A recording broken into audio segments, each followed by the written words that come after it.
ओइ रे केटी मिलाइदिन्छु राम्ररी कुरा गर। तपाई हो? हजुर हजुर म यो बस्नु न। ओए कस्तो राम्रो फिगर यार। घोस्टको कट्टु। आइ हो र देऊ न मलाई। अनि किन त लाजाको? मैले अहिलेसम्म केटीको कट्टु छोको थिएन। जिन्दगीमा पहिले चाहिँ देख्नु भयो होला न? हो नि कस्तो क्युट के। आज मैले टोयलेटमा हगिन। छिछि फक अब मार्यो यार यो मान्छेले मलाई।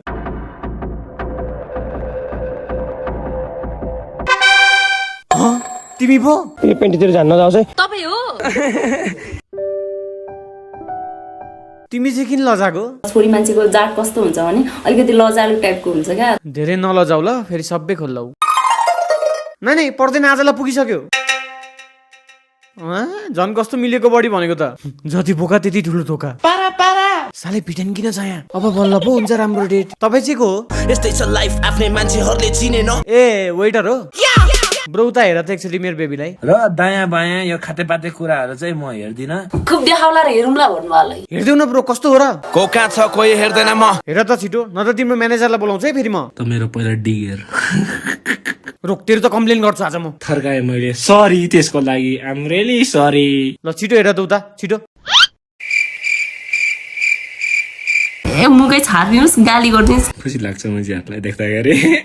अनि फेरि बढी पो बोल्छ। मैले त बबाल बोल्छु। तिमी खुसी छौ कि छैनौ? 2 शब्द भन्न पाए खुसी लाग्यो। उसलाई म सधैँ खुसी देख्न चाहन्छु। मेरो आमा बाउ खुसी छ? जाउ न त भन तिम्रो मम्मी बाबालाई म आउँदैछु। Thank you.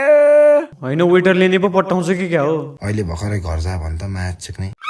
सरी यार मैले त तेरो तारिफ गर्नलाई हो पठाएको। ल अब त भन तिमीलाई कस्तो लाग्यो? एकदम बबाल छ, मार्क्समै पप लाग्छ भने यो। थुइया दामना।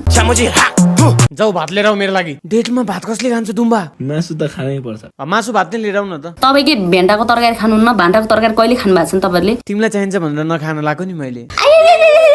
के भयो? मेरो औँला किन बाङ्गो छ गाइस? हात लामो गरिरहेछस् तेरो औँला जार्छु पक। मलाई भोक लागिसक्यो जाऊ त खाना लिएर आऊ। भात खान नपाएर कस्तो सिकान्छ। कस्तो मिठो छ यहाँको भात। त्यो झिँगाहरू वरिपरि भन्किन्छ अनि ग्याङ गर्छ त्यो झिँगाहरूले। छि भनेपछि त खान्न। अब खाइरह हुन्छु म त। कफी मगा त खुरुखुरु। तँ चुप लाग्दा एकछिन। ए तिमीलाई होइन नि वेटरलाई हो कि? अनि भन तिमीलाई के खान मन छ? मेरो ओठ के साह्रो सुक्खाराम भएको यार, चुमा खान मन लागिरहेछ यार। अनि मेरो चिक्सहरूलाई मेरो सबलाई माया है। I love you. के हो ब्रो अर्काको केटी माथि उठालिन् तिमी? तेरो केटीले चाहिँ मेरो चुस्ने। जे पाए त्यही नबोले त्यहाँ मेरो केटीको बारेमा। केटी त मनै पर्दैन मलाई मार्क्स। अनि तिमी चाहिँ के हो? किस गर्दा झ्यापड हान्नुको सट्टो ब्याच सहित फर्काउने? सिचुएसनले नै यस्तो बनाइदिएको चिल टाइपको। चिलमा बस्ने हो ब्रो। ए मुजी धेरै ल्याङ नगर। भन त गोस्ट के खान तिमी? लाडु। तिमी भित्र जाऊ अर्कै वेटरलाई पठाऊ भात लिएर। टेन्सन हुन्छ। जाऊ जाऊ बोलाऊ। तिमी भन्दा त कमै टेन्सन हुन्छ होला। ओइ नबोला कि भिटे नै ठिक छ। कसलाई बोला छस् र अर्को? साकार इज बबाल। नै हुन्न साकार तिमी नै ठिक छ। ओइ सरी अब आबै सम्हाल। ओइ हेलो हेलो ओइ नजान। अब म संस्कारी भएर बोल्दैछु। तिमी त लास्टै छाडा जाऊ। आफू जस्तो मलाई त्यस्तै सोच्ने। होइन राम्रो छौ तिमी। अनि अलिकति कसरी नराम्रो भने पनि नसहने टाइपको थियो क्या। What the fuck will you do? Nice to meet you. And right now, I just met some awesome people. होइन के हो ब्रो कपाल छ त भातमा? घोस्टको भुट्ला होला। कसले हो पकाएको यो? भिटिनले। अनि तपाईँको पढाइ कति? 12 पासु केही जब चाहिँ गरे छैन बेरोजगार हो। नमस्ते तपाईँहरूलाई स्वागत छ मेरो युट्युब च्यानलमा। ए तिमी नि बेरोजगार हो? मैले चाहिँ जब केही पनि गर्दैन। एउटा जब त गर्नुपर्ने हो के रे तिमीले? के भएको भाइ? के भएको? ए मैले तिमीलाई बोल्न चिने यो तिम्रो भिडियो होइन? यस्तो लाउनु। अनि यस्तो खातीहरूको काम छ हाम्रो देशमा। तिमी चुप लाग त ब्रो। यो मात्रै गरेको छु न मैले। ब्रावाला नि हेरेछु मैले। नराम्रो नसोचिदिनु होला। होइन ठिक छ किप वेयरिङ। आफ्नो ढाक्ने चिज ढाकेकै छु। त्यसको बुद्धि हेर त। थोरै थापेर बसेछु म। बुद्धि भनेको ब्रोले यस्तो छाडा भिडियो बनाउनु भन्छ क्या मलाई। सेम यार मलाई पनि कुरा मिल्ला जस्तो छ है हाम्रो। भ्लग बनाउन अहिले छोडिदिए यार म्याच सिक्ने मेरो कुरा गर्न थाल। कुरा त म गर्छु कपाल भएको भात लिएर आउने कस्टमरलाई। त्यस्तो भन्न पाइन्छ? जे हुन्छ राम्रोकै लागि हुन्छ भनेर हिँड्नुपर्छ कि। तिमी खान्छौ त यो भात? सरी तर तिमी मलाई लास्टै राम्रो लाग्यो के? तर तपाईँको हेर्ने नजर राम्रो। हेर म्याच सिक्ने। खुब देखाउला र हेरौँला भन्नुवालै। मैले देखे रन्डीको बान। जिन्दगीमा पहिले चाहिँ देख्नु भयो होला न? के देख्यौ तिमीले? केटा हो। के रे केटा हो रे? ए लौ न हो त रहेछ। बुझिस केटा हो। कस्तो केटाको जस्तो खुट्टा हो त नि तिम्रो यार कति देर कपाल हो। यहाँ तलसम्म केटी बनाइदिएर अनि लास्टमा अलि टाइम नपुगेर केटाको जस्तो बनाइदिएको रे के। लाज लाग्दैन मुजी तिमीलाई? लाज किन पो भयो?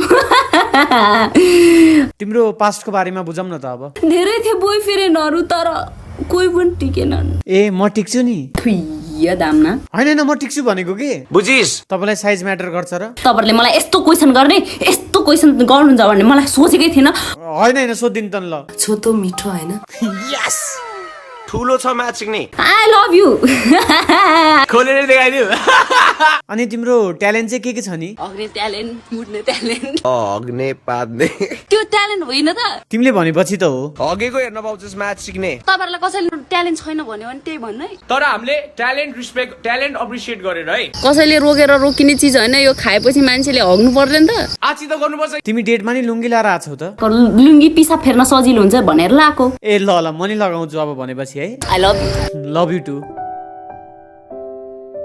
अब केही फिजिकल एक्टिभिटी गर्ने हो कि जहाँ लभ हुन्छ त्यहाँ फिजिकल रिलेसनसिप हुनै पर्छ भन्ने छैन त्यो पनि माया प्रकट गर्ने एउटा ठुलो प्रक्रिया हो नि एकजनाले मात्रै जबरजस्ती गरेर हुँदैन क्या कहिले त नि भन न त तिमीले रिलेसनसिप भएर ब्रेकअप भएपछि ए ओके देन बिहेपछि है त ल के हुन्छ बिहापछि के हुन्छ त्यही त होला नि but I am married what थुक्क त मर रन्डीको छोरा डेटमा एक्लै किन आएको त नि बुढा लिएर आउनु एउटा विवाहित महिला भएर अरू केटासँग डेटमा आउन मिल्छ थुक्क सोसाइटी बरु सिंगल नै ठिक छु म पागल निगेटी हो त्यो यो विमलको कुरामा विश्वास गर्दिन अब म तपाईँको चित्त दुखाए होइन चित्त दुखाए रे मान्छेको भावनासँग खेल्ने तपाईँ मलाई जे खेले त्यही राम्रो लाग्छ तिमीलाई त लाज लाग्नुपर्छ रेली सरी चुप लाग प्र्याङ्क गरेको हो कि गाइज कस्तो नबुझेको र जिस क्या सोचेको छ म्याच सिक्ने तपाईँहरूलाई थाहा छैन मेरो एउटा छोरी पनि छ म अब जिन्दगीमा दुईटा केटीलाई माया गर्छु एउटा मेरो बुढीलाई अर्को बुढीलाई मम्मी भन्ने केटीलाई इन्टरनेसनल लभ कस्तो हुन्छ त my father is love guys father lover